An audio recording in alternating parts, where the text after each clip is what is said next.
Hey guys, so this is, well, it could probably be my favorite poi move of all time.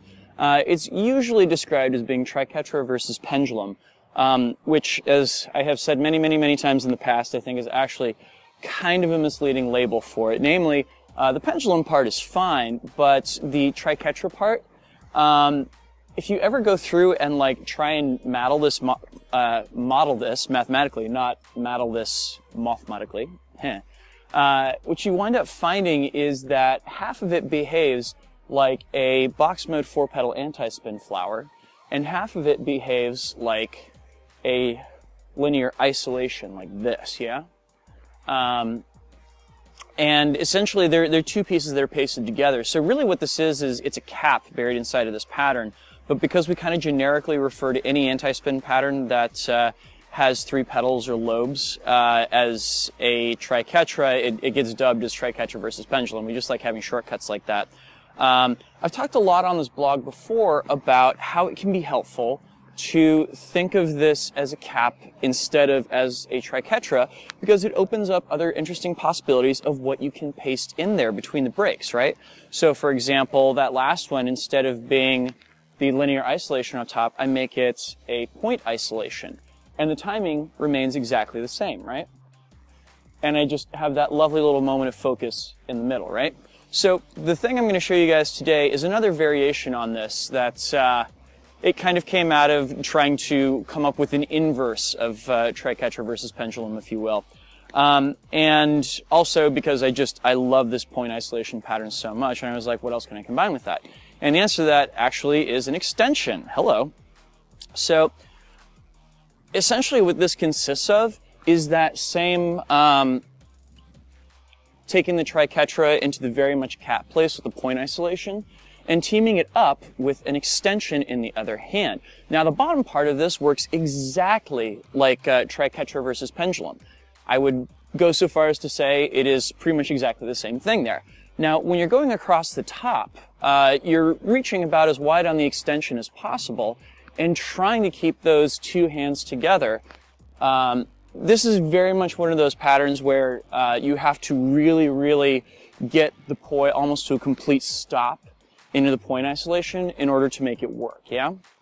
But as you can see, it's kind of fun in that it creates that same dynamic across the top that you get in Triquetra versus pendulum, wherein it feels like the two poi have a relationship of split time same together, split time same direction together, right?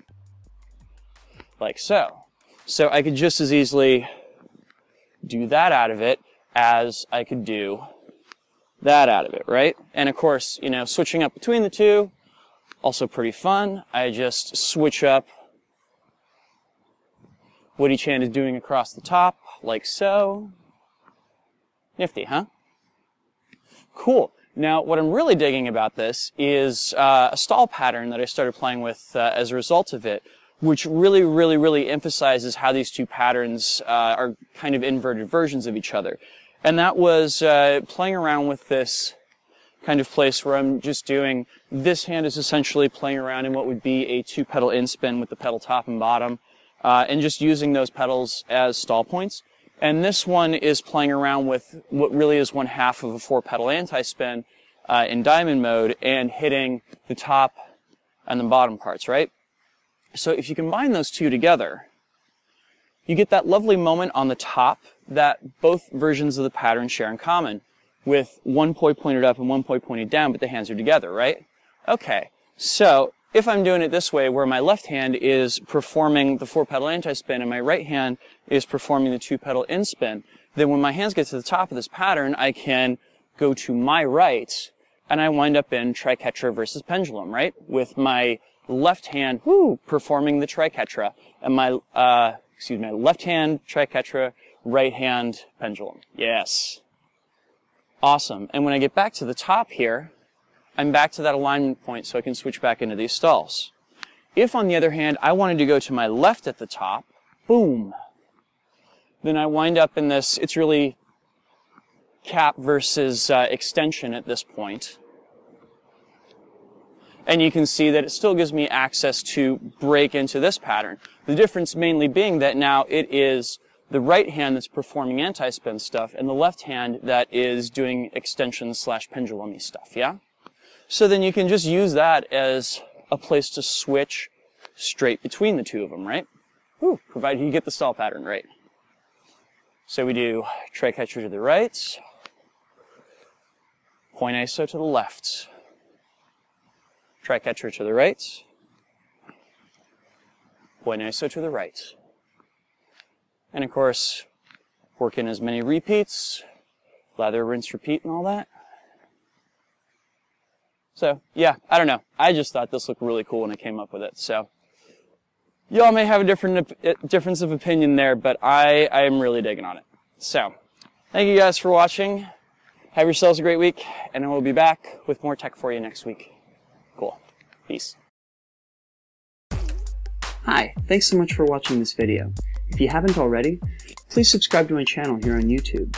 Doing so will help other people find my content, and it lets me know that I'm creating videos that are worth seeing. Also, check out my website at drexfactor.com.